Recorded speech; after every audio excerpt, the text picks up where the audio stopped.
bem-vindos a 21 Training Coaching. Eles falam Douglas Suchensky, esse é o nosso tradicional informe diário para índices americanos e europeus, válido para esta terça-feira, 25 de junho de 2013. Também estamos no Twitter, @21tc_Brasil. Nos sigam por aí, pode interatuar, perguntar, sugerir, criticar ao vivo aqui em tempo real também nas redes sociais. Nos sigam, @21tc_Brasil. Bom, vamos então com o nosso calendário econômico. Bem tranquila essa quarta-feira, realmente. Vamos passar aqui para a data correta, né? Temos aqui o horário de Brasília, horário de verão não. Temos aqui uma sessão europeia bem tranquila, 5h30 da manhã apenas, hipotecas aprovadas aí na Inglaterra. Pesquisa sobre os preços também, às 7 da manhã na Inglaterra. E já na sessão americana temos pedidos de bens duradouros, seriam essas. E às 11 temos vendas de casas novas nos Estados Unidos. Essas seriam as principais notícias, além das 6 da tarde ter aqui um discurso do presidente, do secretário do Tesouro dos Estados Unidos. Uma sessão bem tranquila, sem muitas notícias aí, apenas notícias pontuais, que acreditamos não deva trazer muita volatilidade aí para os principais pares e índices mundiais. Vamos então começar aqui pelo SP500, o Standard & Poor's, que vemos que no semanal tentando confirmar o breakout, aproximou-se muito ao suporte 2.542, ainda tem um pouquinho mais de espaço, porém no diário está o problema. Temos aqui essa LTA, essa linha de tendência altista, suporte, e temos que esperar um breakout desta LTA e também do suporte, para quem sabe visitar os 1.536, em caso de romper a média em diário nos 1.516 poderia ser o seguinte objetivo. O problema é que a tendência está bastante estendida, já esticada 1, 2, 3, 4, 5 velas abaixo, baixistas, então seria completamente normal, inclusive saudável, um repiquezinho para a formação de um pivô de baixa no diário. Já o Nasdaq, vemos o Nasdaq aqui também respeitando, né? Vemos que o Nasdaq tem um pouco mais de congestão, um pouco mais de os maiores, mais problemas, né? Suporte, diretriz altista no semanal, respeitando aí, deixando uma pequeno pavio no diário, está mais evidente. Vemos aqui deixando um pivô, um pavio interessante, fechando aí na metade da vela, respeitando essa LTA, não conseguiu fazer a ruptura dessa zona de suporte. De fato, também seria interessante um repique aí, pois intradia, vejam só, em 4 horas, movimento bastante esticado, bastante estendido. No marco de 4 horas aí já levamos 20 velas baixistas, então um repiquezinho aí para a formação de um pivô seria bem-vindo para possíveis operações vendedoras. Já o Dow Jones a mesma situação.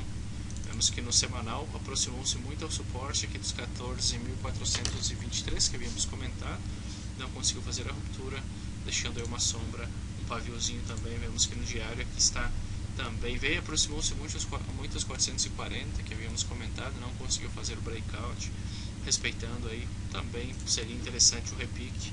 Inclusive é possível fazer um repiquezinho aí intradia, para nos dar uma oportunidade de venda intradia nesses índices americanos.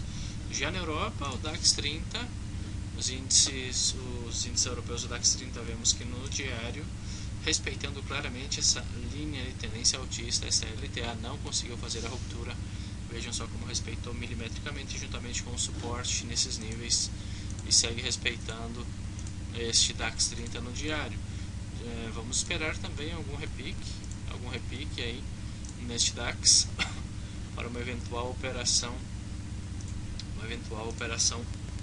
vendedor. Movimento bastante esticado já, temos aqui um sell-off, 1, 2, 3, 4 velas, um rally de baixa importante, também seria um repique aí para a formação de um máximo ou menor no marco diário para uma eventual venda. Já em Paris, o K40, vemos este K40 muito similar ao DAX, a diferença é que o K40 veio tocar aqui um suporte no semanal.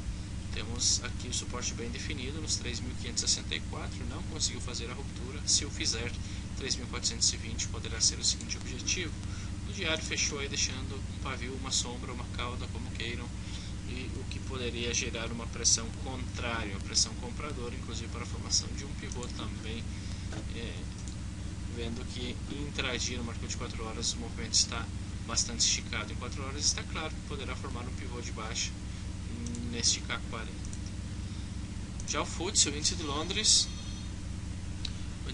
vemos que respeitando aqui essa zona de suporte entre os 6.000 pontos e os 5.947, 5.950, uma zona de suporte importante neste FTSE.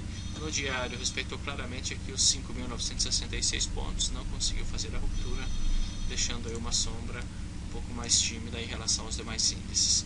Em 4 horas a tendência é totalmente esticada, tendência madura, movimento esticado. Também seria bastante interessante um repiquezinho aí para a formação de um pivô máximo menor em 4 horas. E fechando com os europeus, vamos com o Eurostock 50, que no semanal também respeitando aqui, respeitou claramente esse suporte nos 2.481 pontos. Em caso de que faça a ruptura, os 2.423 seriam o seguinte suporte. No diário tocou suporte, deixando aí uma sombra, uma cauda longa bem interessante. Poderia inclusive fazer um repique também no marco diário para uma eventual formação de um pivô baixista no diário, tendo em conta que intradia também está bastante esticado. Bom, os índices realmente estão todos esticados, estão todos em zonas de suporte. De fato, devemos esperar que façam as rupturas. Em caso de que venham apresentar repiques, vamos estar pendentes à profundidade desses repiques. Em caso de que sejam repiques ordenados, que não eliminem mais de 50% do movimento anterior, poderemos buscar eventuais vendas no desenvolvimento dos pivôs, sejam em 4 horas, inclusive no marco diário. Muito bem, sou o Diogo Suchensky, esse é o nosso informe para índices americanos e europeus, válido para esta quarta-feira. Espero vocês amanhã no nosso canal. Obrigado e fiquem com Deus. Tchau, tchau.